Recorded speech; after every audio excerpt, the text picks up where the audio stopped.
Bonjour à tous, on se retrouve dans un nouvel épisode de À vaincre sans péril et aujourd'hui on est avec Anthony Cotillot. On va parler d'un sujet qui intéresse tous les jeunes, c'est l'investissement dans l'immobilier.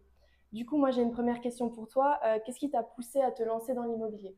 Alors, en fait, Luna, nous, on a compris assez rapidement que l'investissement dans les entreprises, c'est hyper intéressant, mais une boîte, ça fluctue très vite. Donc, ça veut dire qu'en fait, si un jour tu veux préparer ta retraite, si un jour tu veux compter sur quelque chose, compter sur une société, certains y arrivent, mais le risque est quand même très, très, très important. Tu as quand même beaucoup plus de boîtes qui arrêtent au bout de 40 ou de 50 ans que de boîtes qui sont encore là. Va donc se poser la question, pendant ce temps où tu as monté ta boîte, comment tu peux faire pour que à 50 ans, à 60 ans ou à 70 ans, tu puisses encore récupérer des revenus. Et pour nous, la réponse, c'était justement l'immobilier. Donc, très tôt, on a eu conscience de ça et très tôt, parce que je crois qu'on a fait notre premier achat quand on avait, alors attends, il me reste 2 ans de crédit, 39 moins 16. Donc, on a fait notre premier achat, du coup, à 23 ans. Et à 23 ans, on a racheté un premier immeuble qui faisait à peu près 1000 mètres carrés.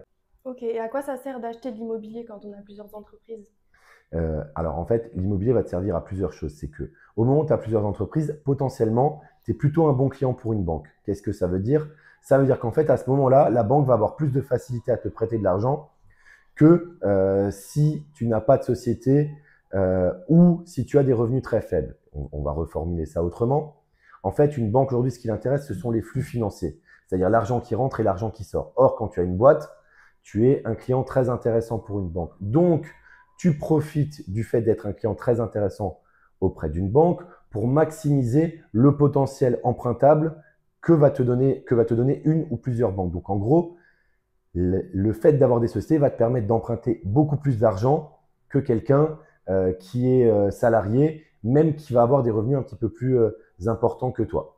Et quels sont les bénéfices et les risques possibles? Alors, quand tu fais de l'immobilier, les bénéfices et les risques, on va commencer par les risques. Comme nous, tu fais beaucoup, beaucoup de travaux, tu as déjà le risque de te gaufrer sur un chiffrage qui est quand même très important. Je rappelle que faire une rénovation et arriver à tenir le budget, ça n'existe pas. Nous, on a contourné le problème en rajoutant un budget surprise. Il y a vraiment le mot surprise d'ailleurs dans nos business plans, à peu près de 15% du chantier. Ton deuxième risque, forcément, c'est les déconvenus ou les impayés, c'est-à-dire à un moment donné le fait que quelqu'un qui est à l'intérieur ne paye plus le loyer. Le troisième risque que tu vas pouvoir avoir, c'est le risque de faire une mauvaise surprise en plein milieu des travaux. Quand on dit une mauvaise surprise, ça peut être par exemple des termites qui ont bouffé le bois et en fait ta structure qui est pas saine. Donc en fait, l'immobilier est forcément d'une manière ou d'une autre aussi un petit peu risqué. Mais c'est quelque chose qui est quand même globalement assez pérenne pour une raison très simple. On l'avait vu déjà avant avec Antoine. C'est qu'en fait, tu empruntes à un taux fixe, tu rembourses des montants de crédit qui sont les mêmes tous les mois et par contre, tes loyers chaque année sont réévalués. Est-ce qu'il y a une limite dans l'achat immobilier ou plus t'en as, mieux c'est? Alors, il y a toujours une limite. Nous, on l'a découvert il n'y a pas longtemps. Par exemple, dans notre banque actuelle, avoir des encours au-delà de 4 millions d'euros, c'est extrêmement compliqué, voire presque impossible. Donc, il y a une limite. Je dirais que cette limite, elle est double. C'est la quantité d'argent que va te prêter une banque, parce qu'au-delà d'un certain montant, forcément, ils ont extrêmement peur. Et il y a une deuxième limite qui est ta fiscalité. C'est que je rappelle quand même que on a des impôts sur l'immobilier qui sont très importants. Un qui s'appelle l'IFI, le deuxième qui s'appelle les impôts fonciers. Et ça veut dire que quand tu fais des investissements, notamment des investissements à l'IR pour les revenus fonciers, il faut à un moment donné que tu aies une logique qui soit extrêmement puissante parce que sinon les impôts fonciers peuvent te rattraper très rapidement. Je rappelle comme un principe de base en France, c'est que tu vas payer des impôts, non pas sur ce qui te reste une fois que tu as remboursé la banque, mais tu peux te retrouver à payer des impôts alors même que tu es en train de rembourser un crédit. Donc, si tu récupères 500 euros de loyer, ok. Si derrière tu rembourses 500 euros à la banque, que sur ces 500 euros, il y a 100 euros d'intérêt et 400 euros de remboursement de crédit, potentiellement, tu vas encore payer 130 euros d'impôt. Donc, ton résultat ne sera pas zéro, mais moins 100, moins 130. Ça veut donc dire qu'en fait, quand tu fais des investissements immobiliers, tu as une notion fiscale qui est hyper, hyper importante. Sinon, tu peux faire face à des couacs qui sont énormes. Et justement, comment tu gères ta fiscalité avec tout ça? En anticipant et en essayant d'anticiper à la fois tes revenus futurs, tes projets futurs, les blagues que vont te faire les éventuelles banques. Moi, je dirais que la meilleure des solutions, c'est d'avoir trois ou 4 années d'avance. Dans notre cas, nous, on est sur une logique de déficit foncier, de sorte que même dans un scénario catastrophe, ce qui nous est arrivé, on a perdu plus de 2 ans et demi sur un projet, tu aies le temps en fait de pouvoir compenser soit avec le même projet dans une autre banque, soit avec d'autres projets, de sorte de ne pas être pris dans ce schéma foncier extrêmement violent. Dans notre cas, nous, si on parle de Pierre et moi, à la vue de l'ensemble des biens qu'on a, si on se loupe sur cette question foncière, on peut parler d'impôt foncier aux alentours de 50 000 euros par an, ce qui est un montant extrêmement important. Maintenant, on va parler un peu plus structure. Est-ce qu'il faut acheter plutôt en nom propre? Est-ce qu'il faut monter plutôt une SCI? Alors, pour nous, la réponse est assez claire. Donc, déjà, il faut distinguer si c'est ta résidence principale d'un investissement.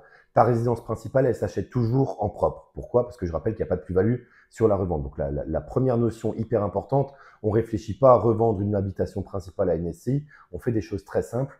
On achète à titre perso sa résidence principale. La SCI a un gros avantage d'un point de vue bancaire, c'est qu'on a la règle des 35%. Qu'est-ce que ça veut dire? Ça veut dire qu'en gros, un banquier va te prêter à condition que ce que tu vas rembourser ne dépasse pas 35% de tes revenus. Mais on va faire un schéma assez simple. OK. Si aujourd'hui tu gagnes 3 000 balles par mois, 3 000 balles par mois, ça veut dire potentiellement 35%, ça fait 1 000 balles. 1 000 balles de remboursement, ça va faire aujourd'hui sur une base de taux à 3%, allez, 180 000 euros. On est en train de dire que si aujourd'hui tu gagnes 3 000 balles par mois, ce qui est quand même plutôt un bon salaire, globalement, tu vas pouvoir prétendre investir, allez, à tout casser, 200 000 euros. Donc, la SCI est un super outil. Pourquoi? Parce que quand tu montes des SCI, les banques, en tout cas jusqu'à il y a très peu de temps, et pour le moment c'est encore le cas, ne te rentrent pas dans ce taux à 35%. Ce qui veut dire, si tu veux, que si aujourd'hui on prend le montant des encours que l'on rembourse par rapport à nos revenus hors immobilier, le montant des encours que l'on va rembourser par rapport à nos revenus tirés de nos sociétés est extrêmement important. Il est largement au-delà des 100%. Et quels sont les risques ou les pièges à éviter justement? Alors, moi, je pense que les pièges à éviter et les risques, déjà, le premier, je l'ai souvent dit d'ailleurs à mes amis, on n'achète pas loin de chez soi. C'est pas parce que tu gagnes très bien ta vie que tu vas acheter un appartement à Bordeaux ou à Perpignan, qui sont des villes que tu connais pas la géographie. En fait, tu connais rien. Simplement, tu sais que le produit il est assez simple. On te le présente sur un tableau Excel et il a l'air fun et sexy. Donc, règle numéro 1, on achète à côté de chez soi, on achète dans des villes qu'on connaît, on achète dans des endroits qu'on maîtrise. Je dirais que la règle numéro 2, c'est de ne pas croire aux fausses promesses et de refaire tout le temps les tableaux financiers, c'est-à-dire à un moment donné, de reprendre et de se forcer à renoter sur un morceau de papier l'ensemble des revenus, les scénarios catastrophes, ce qui peut goupiller, de sorte qu'à la fin, il n'y ait pas de mauvaise surprise. Et ça, c'est hyper, hyper important. La troisième, on peut faire confiance à des gens autour de soi, mais on vérifie tout. Moi, personnellement, j'ai des comptables, j'ai des agents immobiliers, mais ma confiance en eux reste relative. Je vais donner ma confiance uniquement à des gens qui, par le passé, m'ont aidé de manière extrêmement précise et soutenue et qui ont gagné ma confiance. Donc, quelqu'un que j'ai vu sur les réseaux sociaux qui a l'air hyper successful et qui va faire des conférences, qui vont te facturer 800 balles pour t'expliquer comment maximiser les montants de revenus que tu vas avoir, a priori, je dis pas que tous sont pareils, mais a priori, je suis pas certain que ce soit la meilleure manière de mettre le pied à l'étrier. Et il y a un élément qu'on oublie quand même souvent, c'est déjà de voir avec son banquier, de tâter un peu le terrain pour voir, allez, bon an, mal an, combien il serait prêt à nous donner. Parce qu'entre un banquier qui te donne 400 000 et un banquier qui te donne 150 000, c'est pas le même type de produit que tu peux acheter. Et comment savoir aujourd'hui si un projet immobilier tient la route? Encore une fois, c'est simple, c'est entrée, sortie, fiscalité. C'est-à-dire qu'en fait, un projet immobilier qui tient la route, on va prendre un exemple, soit tu ne maîtrises pas ta fiscalité. Donc dans ce cas-là, il faut à peu près que tu aies des revenus qui soient, je dirais, entre 20 et 30% au-dessus de ta capacité de rembourser, au-dessus de ce que tu vas rembourser tous les mois. Donc si on reprend un exemple, allez, on va prendre l'exemple de rembourser, d'acheter un bien qui fait 180 000 euros, où derrière on va rembourser à peu près 1 000 euros de crédit tous les mois, pour être sûr à 100% d'être neutre, donc simplement à l'équilibre pendant 20 ans, il faudrait du coup que tu aies des revenus qui soient aux alentours de 1 200 euros par mois, tout déduit. Mais attention, tout déduit, ça veut dire en prenant en compte la taxe foncière, en prenant en compte quand même un petit peu de travaux pendant 20 ans. C'est pas parce que tu viens de refaire l'appartement que pendant 20 ans, tu n'auras pas une chaudière à changer, une peinture à refaire ou des petites choses à refaire.